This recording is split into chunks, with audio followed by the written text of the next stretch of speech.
હાલો, અત્યારે અમે stock Kangri base camp ઉપર છીએ.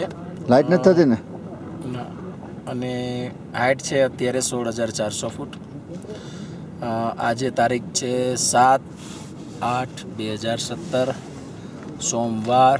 અને ખુશીની કહી કે દુઃખની વાત કહી કે આજે રક્ષાબંધન છે અને અમે અમારા ઘરે નથી. લેહ આવ્યા 31 તારીખે સવારે, 30 તારીખે રાજકોટથી નીકળ્યા હતા. 31 તારીખ પછી બધું એક્લિમાઇઝેશન ને બધું સેટ હતું. ભાઈ શ્રી રાજેશભાઈની તબિયત પણ બરાબર હતી, થોડી ઘણી તકલીફ થઈ પણ પછી સેટ થઈ ગયું. અને અત્યારે અહીંયા મારી હારે વગર કોઈ ટેન્શનથી આવેલા છે. 5-15% તકલીફ હતી પણ હવે કંઈ તકલીફ નથી.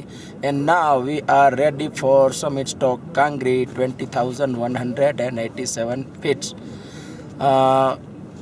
તો મારી એવી શુભેચ્છા છે કે રાજેશભાઈ પણ મારી સાથે સમિટ પૂર્ણ કરે અને આપણો ઝંડો લહેરાવે અને આપણું નામ રાજકોટમાં રોશન થાય, ઇન્ડસ્ટ્રીયલ લિસ્ટમાં એમનું નામ રોશન થાય. મારી હાર્દિક શુભકામના.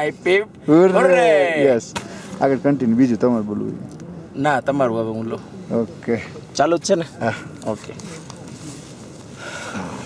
Hello everyone. હું રાખું. આમાં લાઈટ જોવી પડશે. અમે 30 તારીખે હું સંજયભાઈ નીકળ્યા હતા. સંજયભાઈને હું પાછળ જ પડી ગયો હતો કાયદેસર કે ભાઈ મારે આવું જ છે, આવું જ છે, આવું જ છે. થોડીક અંદરથી વધારે ઓલી હતી કે ના ના જવું છે. થોડુંક ઇઝી લાગતું હતું. ઇઝી રાજકોટમાં લાગે, ચાલો અહીંયા તો તકલીફ એવું થઈ જાય. પહેલા દિવસે આવ્યા કાંઈ વાંધો નહોતો. બીજા દિવસે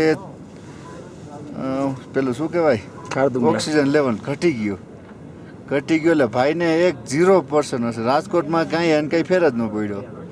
અને બાપુ હાવ તળિયા એટલે હવે ઘટે એટલે સીધો એડમિટ કરવો પડે એવી પોઝિશન. તો વાંધો ન આવ્યો. ઓક્સિજન લીધો, બાટલા ચડાવ્યા. ભાઈએ ફોટાય પાડી લીધા છે એના ઓક્સિજન. ઓકે, બીજા દિવસે ચેક કર્યું, થોડુંક નોર્મલ સારું થઈ ગયું. ત્રીજા દિવસથી ધી બેસ્ટ. ચોથા દિવસે એનાથી સારું. એટલે ધીમે ધીમે કન્ડિશન સારી થતી ગઈ, લગભગ નોર્મલ જેવી. પછી 4 તારીખે ટ્રેક ચાલુ થયો. તો ટ્રેકમાં પહેલા જ દિવસે બાપુ પડી ગયા મીન્સ કે થાકી ગયા એમ. ત્યારે પહેલા દિવસે મેં નક્કી કે મારે નથી જવું આગળ. પણ સંજયભાઈનો સહકાર સારો હતો અને થોડુંક મોટિવેટ કરતા હતા. ધેન એને થોડુંક અમુક શીખવાડ્યું, સમજાવ્યું કે ભાઈ કેવી રીતે ચાલવું. દુનિયા આપણા ભેગી જ નથી, આપણે એકલા છીએ. અને ચાલો થોડુંક બીજું સુધારા વધારા કર્યા.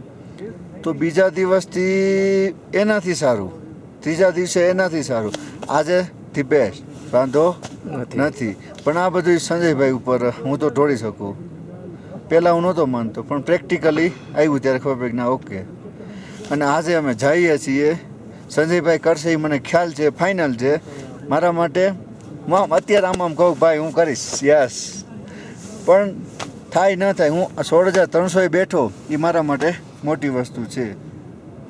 અને 18,000 પહોંચીશ તોય ઘણું સારું. બાકી 20,180 પહોંચી ગયો એટલે તો બાપુ રાજા. બુલેટ લેવાના છે. સારું.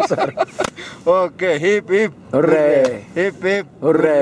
Yes, okay.